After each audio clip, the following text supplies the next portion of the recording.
Get your hands on Escape Pod's first ever print anthology. If you're listening to our podcast, you probably like our stories. This book has a mix of ones you've heard before, as well as brand new ones by authors like Ken Liu, N.K. Jemisin, Tim Pratt, and Tina Connolly. Get your copy in the UK on October 20th and in the US on November 17th.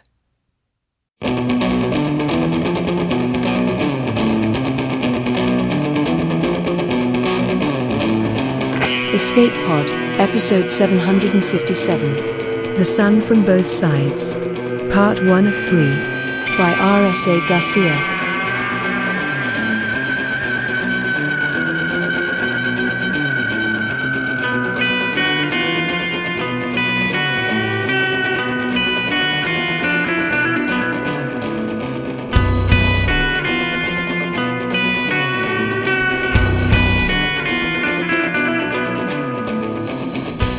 Hello, and welcome to Escape Pod, your weekly science fiction podcast. I'm Divya, your host for this episode. This week, I bring you part 1 of 3 of The Sun from Both Sides by R.S.A. Garcia. It was first published by Clarkesworld magazine in May 2019. R.S.A. Garcia lives in Trinidad and Tobago with an extended family and too many dogs. Her debut science fiction mystery novel, Lex Talionis, received a starred review from Publishers Weekly and the Silver Medal for Best Sci-Fi Fantasy Horror ebook from the Independent Publishers Awards in 2015. She has published short fiction in international magazines including Clarkesworld, Abyss and Apex, Internacional Magazine, and several anthologies. Her newest story, Fire in His Eyes, Blood on His Teeth, is available now in the Devil's Way anthology, edited by Anna Kashina. Your narrator this week is Maxine Moore. Maxine is a creative who has dabbled in a variety of fields, including theater, radio, photography, and now voice acting. She can often be found watching movies and arguing about them, drinking tea, traveling, or enjoying a good book. She lives with her husband in the Washington, D.C. area. Now, get ready to have your peace and quiet interrupted, because it's story time.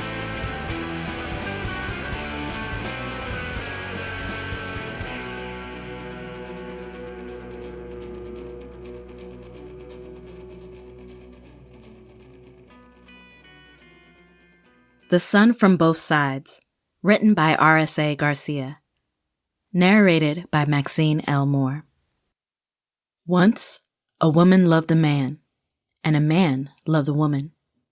They lived in a forest in a small stone-gray hut, set far enough back from a river to escape the seasonal floods. Every day, they woke on a too-soft mattress and turned their faces to each other before they opened their eyes. Her smile would curve her lips as she lay her hand on his cheek, and he would sigh and nuzzle her palm. Then they would roll away and sit up on either side of the low bed and push their feet into their shoes. Days were short and cool, or long and hot, but there was always something to do. Firewood to chop, the roof to repair, a garden to tend. They carried out their chores, accompanied by his tuneless humming. And when she looked at him, he always knew. They would pause, gazes locked as they took a breath, hands wiping sweaty foreheads or resting on bent knees before they both went back to what they were doing. Nights were for dinner and fireside reading, and sitting with their shoulders touching on the wooden swing bench outside the creaky front door as they stared up at the patches of sky visible between the swaying branches. He would use his legs to push them back and forth slowly, while she sat with her knees drawn up. Sometimes she let her head rest against his neck, and sometimes he put his head in her lap. Other times, he would play his flute while she lay her hand on his chest and her head on his shoulder. If she fell asleep, he would carry her inside without waking her. When they fought, with air sucked through teeth, hands on hips and narrowed eyes, it was usually over small things, like whose turn it was to clean up. But they made up quickly, with soft kisses, fingers interlaced as they walked, and bodies entwined at night. Whatever surplus food they had, he would go into town to sell or trade, and she would take that time to clear the traps or fish, and then make something special for when he came home. She would swim in the river, then sit on their bench, waiting for him to come down the path alongside the house, whistling to himself. Her skin would tingle like a young girl's when he climbed the 2 shallow stone steps, stamped the dirt from his feet before he stepped onto the wooden porch, and looked down at her from under the brim of his battered hat. "Home again, husband?" she would ask. He would smile and say, "Home again, wife. Tired of me yet?" "Not yet. Maybe tomorrow." She would stand, and they would link arms and go inside together. This happened many times, the quiet pattern of their lives wearing pleasurable grooves into their time together, until the day came when she kissed him goodbye, went for a swim, made a stew, and waited for a return that did not come. That night was wind and rain and thunder and lightning, and she sat with the front door open and the lamp lit, staring into the darkness. The river roared and the trees whipped, and the house grew too cold for the fire to warm, but she did not shiver and she did not move. Morning met her still in the chair across from the door. When the rain became irregular drips on the roof, and graying light softened the lamp's glow, she woke with a start from a light doze. She cast her gaze over the undisturbed room and stood with stiff legs, her hands going to the small of her back as she stretched out the kinks. "All right then," she thought. There was the slightest tremor in her fingers as she put out the lamp. Then she walked out the door and through the forest until she reached the main road into town. Her boots sank into the mud with every step, the air fresh and clean and cold, scoring her tight chest with every breath. Early morning light glimmered on the puddles she passed. "He's fine." She repeated this mantra in rhythm with her heart.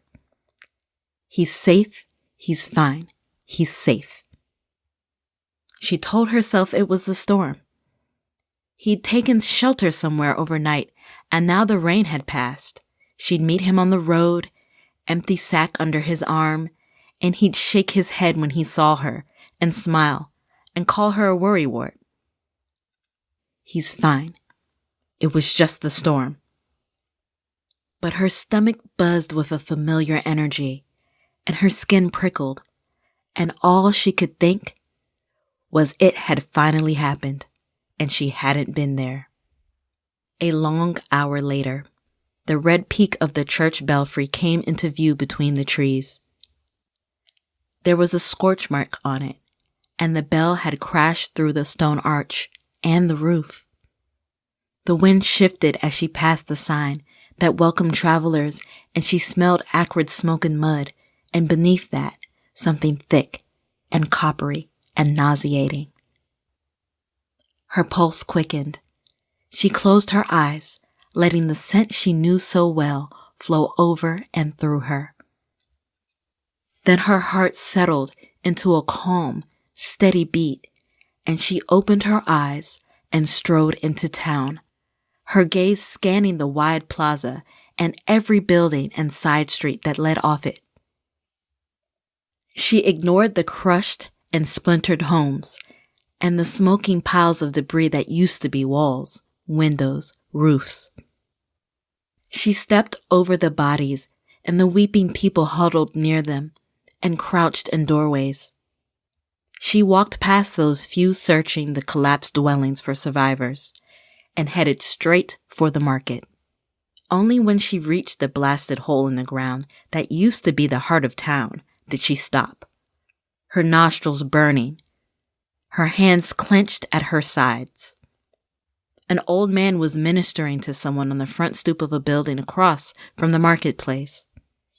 She looked down at him and recognized the town's only doctor, a man she knew well. He'd helped care for her when she first arrived, years ago. "My husband?" she signed. Weariness and sorrow made his watery blue eyes dull. His bloodied fingers sketched brief movements. Gone with the others. She looked back at the market, and her hands trembled as she pointed. There? The doctor rose to his feet, giving up on the man he'd been trying to save. She turned her head and watched his throat work as he struggled for speech, read his lips. "Taken," he said. Then he signed, "Slavers." Relief made her expel a breath while rage sent tension singing through her entire body. It was slavers. Not them. He's alive, for now. But there was a clock on her options, and it had been ticking down for some time. How long? They waited out the storm. 2-3 hours? We've sent for help, but which way? The doctor shook his head and held out a trembling hand. No, wait for help. The nearest base was 3 days' travel. That's why they'd come this far out.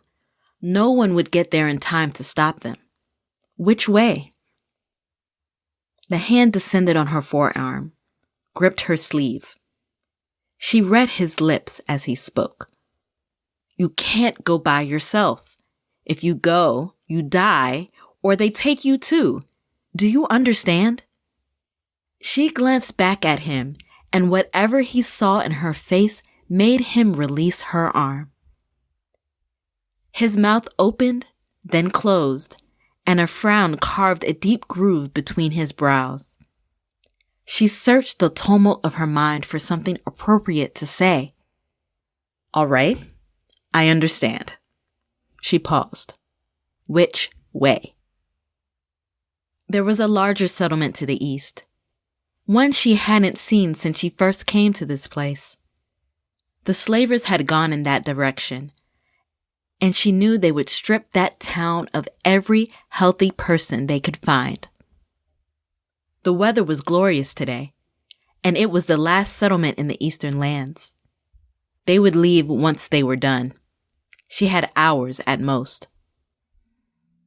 As she strode out of town, she tapped a command against the underside of her wrist. Wake, sister.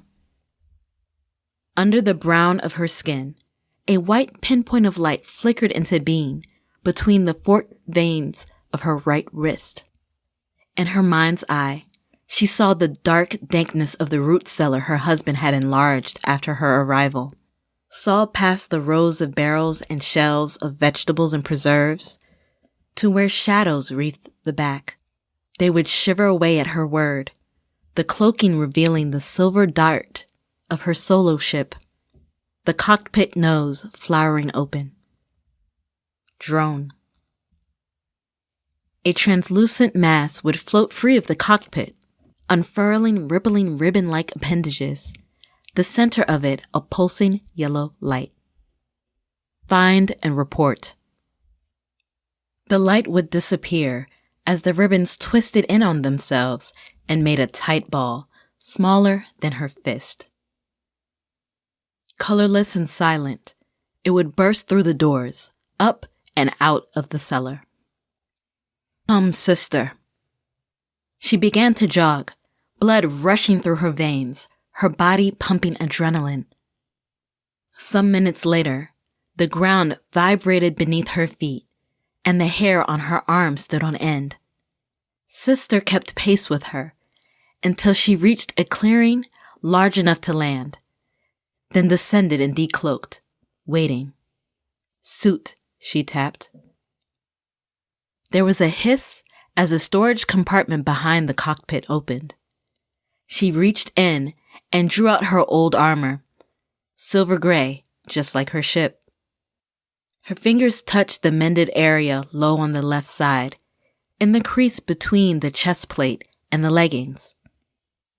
She closed her eyes, remembering the white-hot pain of being pinned, red washing over her vision as Sister's alarm systems cascaded into full auto-repair shutdown. The chilly certainty of death as the cockpit failed to seal around the branch that impaled her, and blood-tinged water rose rapidly to her chest. Remembering him, bending into the cockpit, hair plastered to his head from the water he swam through to reach her crashed ship, long brown fingers, calloused and scarred, reaching down to help her. She stripped off her clothes and put on her armor, her lips a tight line, her nostrils flared. The drone returned as she activated her faceplate. It floated down onto her wrist and wrapped itself around her forearm. She started the Connect to see what it had seen. Sister's displays crowded her periphery vision, but she focused on the tracking and reconnaissance stream. He was alive. His tracker a pulsing marker and a complex schematic the drone had uploaded. Her chest heaved with a quick breath, and she got into the cockpit as she scanned the rest of the feed. It took a quarter of an hour at top speed before she saw her first sign of the Slaver's Passage, a smoking village, a burnt landing circle. And she raced past with only a cursory look.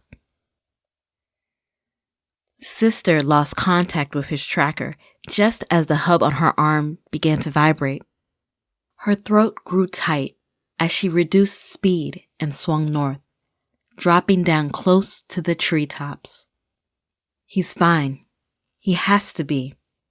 She landed on the mountain slope behind the settlement, near the tree line and out of sight of the slaver ship. She kept the Connect up in her vision and half ran, half slid down the slope to the field below. 6 armed catchers stood guard around the loading bay doors, leaning on their weapons or standing with them slung over their limbs. She ignored the bright blossoms of the weapons fire in the town on her right, leaving Sister to catalog all hostiles as she strode toward the entrance ramp. When they saw her, she stopped and retracted her hood, waiting as 2 of them turned their weapons on her. "Who the fuck are you?" scrolled across her vision. Good. The translator knew their language. There was no time to waste. She thought her answer, and the Connect translated it into speech that rumbled against her flesh as it projected out of the suit's speakers. The words flashed in the bottom of her vision.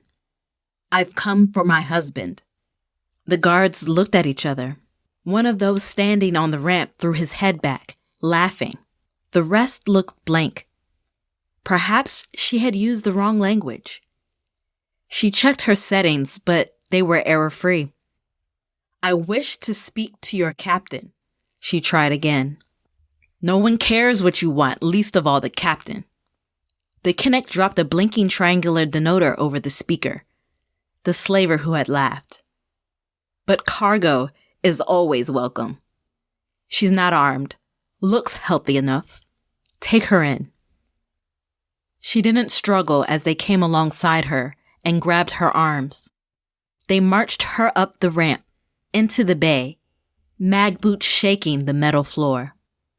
She stopped as soon as they were out of sight of the entrance ramp, pulling against their hold. One of them tripped and landed against the metal bulkhead. The denoter appeared above the slaver, and curses scrolled across her vision before the one that was upright struck her across her face. "Keep moving. You're almost past your prime. Not worth much if they can't fix you. The captain's welcome to take you out of my wages if you give us any trouble." She licked the bit of flesh her teeth had cut out of the inside of her mouth. Copper and salt stung her tongue as she tapped her wrist. 2 ribbons unsnapped from her arm and whipped themselves across the slavers' necks. They tightened lovingly, thin bands of translucence. The slavers stood straight and still under the drone's control, eyes unblinking, pacified. "Take me to the captain." They turned down a T-junction, and she followed. This was a consortium slaver. Their slave berths were controlled from the bridge, the cargo secured by the captain's command only. Crew and cargo could form no alliances, and problems could be dealt with as easily as jettisoning a berth. The crew members the drone controlled incapacitated the 2 guards outside the bridge, so the captain and first mate were alone when she entered the bridge. The first mate turned from conversation with the captain as the door irised open, words giving way to silence and a frown. Drone, sentry. The slavers behind her turned toward the empty corridor, standing guard over their unconscious brethren. She stepped forward, her heart sinking as she took in the captain. There will be no bargaining with this one. Still, she had to try. It was only fair. "I will offer you one chance," her suit intoned. "Open your cargo hold, give me my husband, and you and your crew can go in peace." The first mate stared at her with narrowed eyes. The captain's head tilted a little in her direction. "Who let you in here?" The denoter blinked to life over the first mate. "You acted in ignorance. I'm willing to forgive that. This does not have to end badly." The captain's vaguely humanoid shape shifted in its berth as it flexed a metallic limb inserted into one of the many glowing ports surrounding it. A ripple flowed across its blank bronze face as it turned toward her, a flower following the sun's path. Speech unscrolled beneath the denoter. "Remove this creature to the hold." She met the first mate's gaze. "To be clear, you refuse to give me my husband?" For an answer, the first mate raised a hand toward her, and the hairs on her arms rose in a telltale response. Her fingers tapped twice. Shield. The blast from the weapon built into the first mate's wrist was absorbed by her suit, leaving behind little more than a momentary flash and a tingling sensation. She sighed. "All right then." The first mate lunged at her. "Sister, control and command, and all transmissions." She sidestepped, bending backward, almost parallel to the floor, as a fist swung at her. She grabbed the arm, coming upright even as she yanked downward. The first mate crashed into the steel deck, and a swift kick to the head with her reinforced boot did the rest. A ribbon detached itself from her arm and darted into a port. The captain tried to insert one of its appendages into the hub, but a spark and a snap made it withdraw. "You are resisting. You are trouble. You will not be cargo," it said as she stood in front of it. Her vision flashed a red atmosphere warning before her hood slid over her head and sealed itself. Stale air filled her nostrils. Her patience evaporated. Anger made her breath come fast and her skin grow cold. "Yes, I am trouble. And no, I will not be cargo." Notification slipped past. Bridge atmosphere incompatible with biological life. Adjusting. The first mate's heels drummed against the floor as the toxin took hold. They stopped moving before a new series of notifications appeared. Emitters adjusted. Transmissions blocked. Recalibrating ship systems for sibling compatibility. "You should have taken my offer." The captain rose from its perch, releasing dozens of slender limbs. "You're no ordinary captain," she said. "You're a secondary shell. I've seen plantation-class AIs like you before. I know the consortium you hunt for." "Many know the consortium," it said. Its face rippled as a maw yawned open. "Those who know of it also no fear. The projectiles it fired glanced off her armor, and she leapt out of the way as it attempted to grab her. Her boots activated, latching onto the side of the bulkhead. The captain withdrew into itself, losing its humanoid shape for a few seconds before splitting into two blobs that grew limbs and sharp edges. She amused herself by carving some of them off with the tiny lasers in her gloves before dancing out of the way and onto the ceiling as the blobs divided yet again. Two stretched upward to meet her. Two more flowed up the bulkheads on the opposite sides of the bridge, reforming into something she didn't immediately recognize. Recalibration at 75%. Alarm systems disengaged. Defense systems disengaged. Disabling shell motor functions. The consortium knows fear too. One of the polyforms beneath her collapsed. Another froze on its way across the ceiling toward her, its surface undulating like storm-tossed water. Search your records.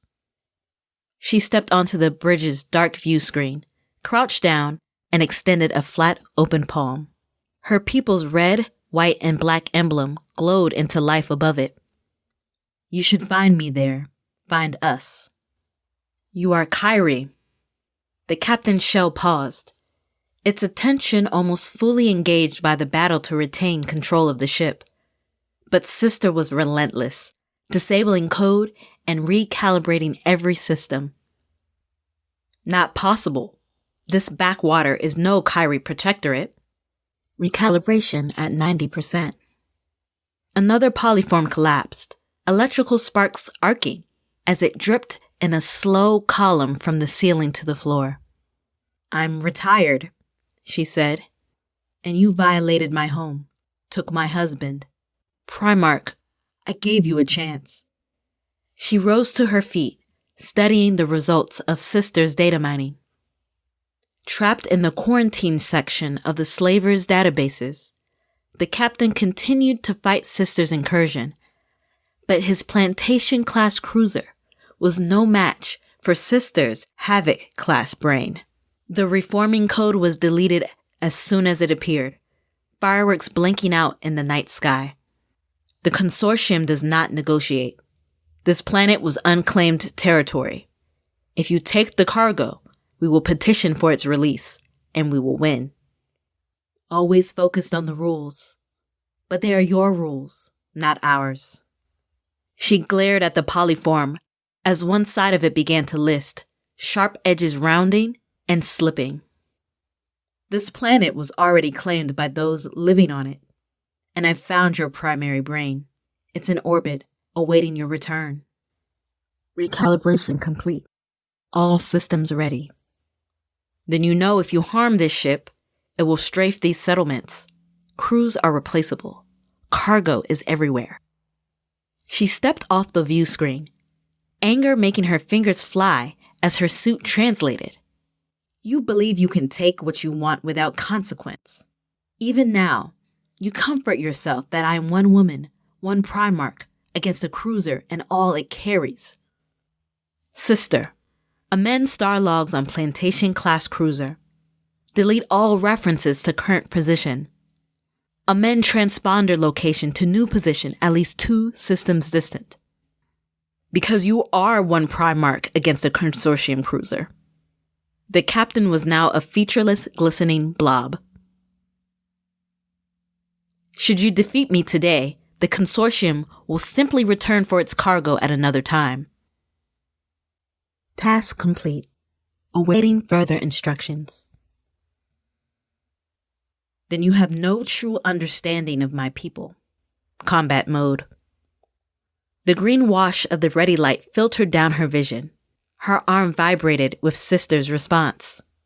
We don't allow others to take without consent, and we are never alone.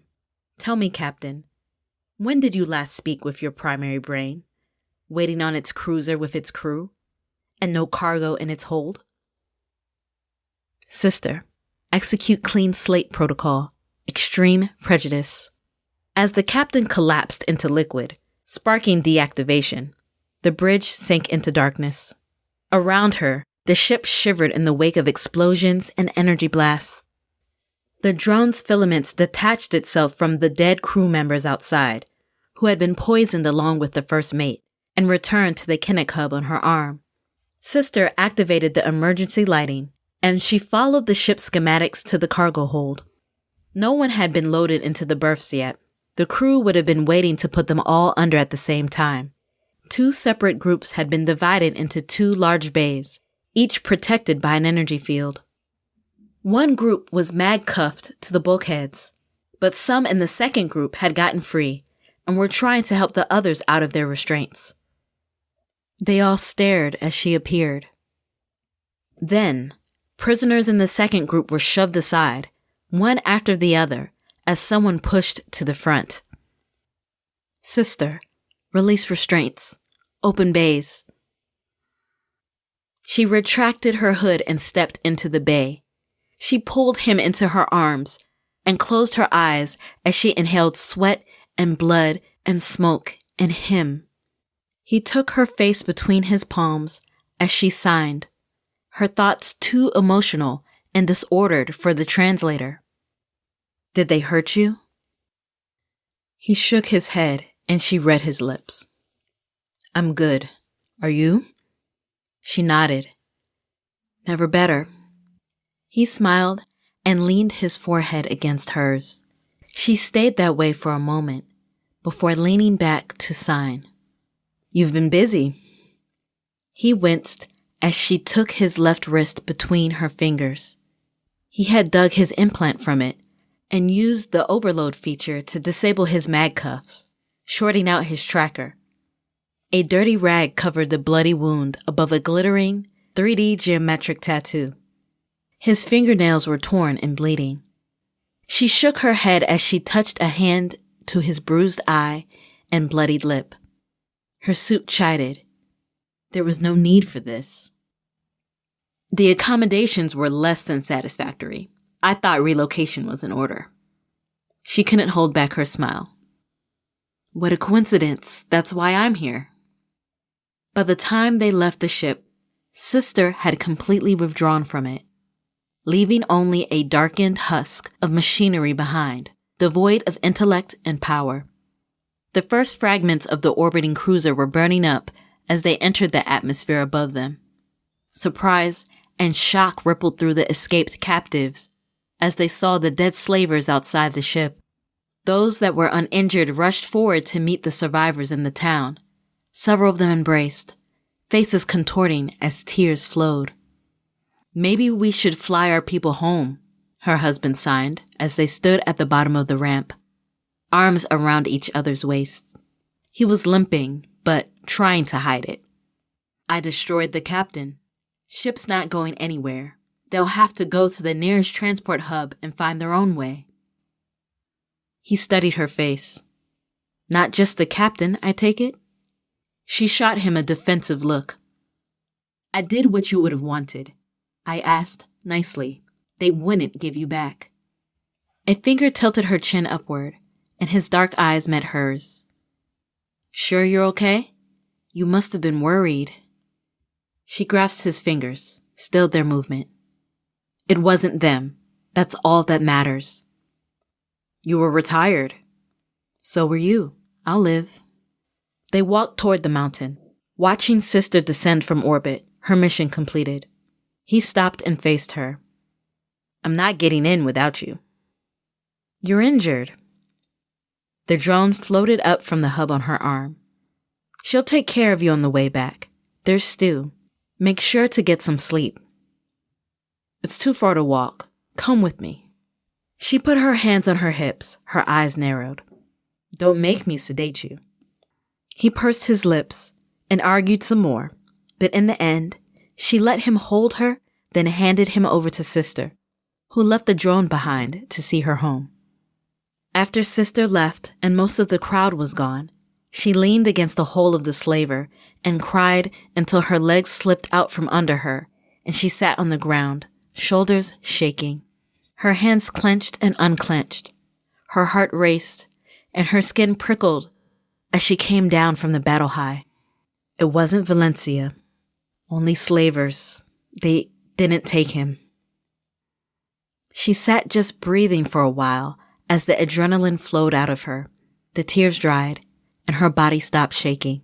The drone settled over her arm, its grip comforting, as she stood up and turned for the road. It was a long way home, and she took her time. It was late afternoon when she returned to the forest and the path beside their house. He was leaning against the doorway, legs crossed at the ankles, arms folded across his bare chest. A strip of synth-skin circled his waist, and his bruises were purpling. She paused at the top of the steps and just took him in. "Home again, wife?" he signed. She smiled. "Home again, husband. Tired of me yet?" "Not yet." His split lip stretched into a slight smile. "Not ever." They linked arms and went inside.